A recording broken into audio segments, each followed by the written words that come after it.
இன்றே டவுன்லோட் செய்து உங்கள் ஃபேவரட் ஷோக்களை என்ஜாய் பண்ணுங்க. போதுமா, வயிறு ஃபுல்லா ஆயிடுச்சு. சரி, ஒரு நிமிஷம் இரு.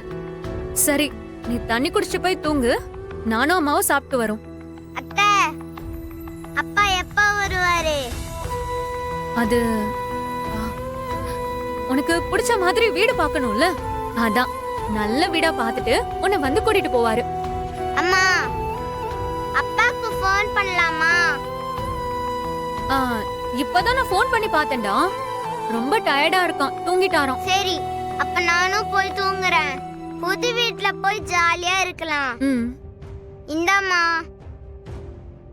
Good night. பாத்துடா. இன்னும் எத்தனை நாளைக்கு இப்படி பொய் சொல்லிட்டே இருக்க போறீங்க?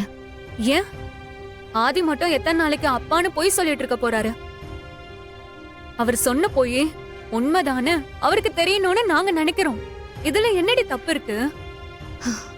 தெரியலடி. என்ன சுத்தி என்ன நடக்குது, ஏன் நடக்குதுன்னு எதுவுமே தெரியல, புரியல. ஆனா ஏதோ தப்பு நடக்குதுன்னு மட்டும் பயம் மட்டும் இருந்துகிட்டே இருக்குடி. பாரதி, அப்படிலாம் ஒன்னும் நடக்காது. நீ தேவையில்லாம மனசு போட்டு குழப்பிக்காம இரு.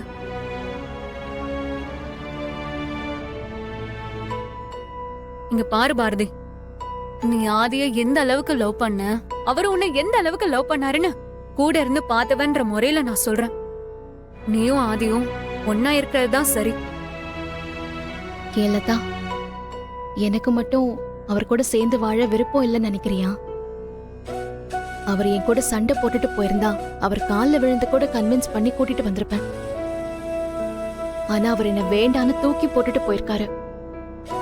அதுவும் என் ஞாபகமே இருக்க கூடாதுன்னு மொத்தமா அழிச்சிட்டு போயிருக்காரு. புருஷன் பொண்டாட்டிக்குள்ள சண்டை வரதும், நீ எனக்கு வேண்டாம் நான் உனக்கு வேண்டான்னு பேசிக்கிறது ஒன்னும் புதுசு இல்ல பாரதி. கேசவ் என்கிட்ட போடாத சண்டையா? எத்தனை நாள் கோவத்துல இந்த வாழ்க்கைய வேண்டான்னு நினைச்சிருக்கேன் தெரியுமா? ஆனா அதெல்லாம் அந்த நேரத்துல கோவத்துல வர முடிவு. அதையே புடிச்சிட்டு இருந்தா அப்போ நம்ம லவ் பண்ணி கல்யாணம் பண்ணதுக்கு அர்த்தமே இல்லாம போயிடும் பாரதி. ஆதி பண்ணதும் கொஞ்சம் அதிகம் தான், ஆனா அதுவும் கோவத்துல பண்ணது தானே.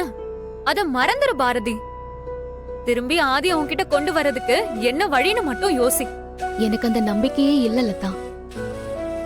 ஆதிக்கு ஞாபகம் வரத்துக்கு 1% கூட சான்ஸ் இருக்குன்னு எனக்கு தோணல. யாரு சொன்னா அப்படி? என்னைக்கு இருந்தாலும் ஆதிதான் உன் புருஷன், நீதான் அவரோட பொண்டாட்டி. நீ வேணா பாரு, எல்லாம் சரியாகி உன் வாழ்க்கை ரொம்ப அழகா இருக்க போது பாரு. நீ அடிக்கடி சொல்ற மாதிரி உனக்கு ஆதி, ஆதிக்கு நீ, உங்களுக்குன்னு உங்க 2 குழந்தைங்கன்னு ஒரு குட்டி உலகத்துல நிறைய சந்தோஷத்தோட நீங்க இருப்பீங்க. இப்ப நீ முதல்ல வந்து சாப்பிடு.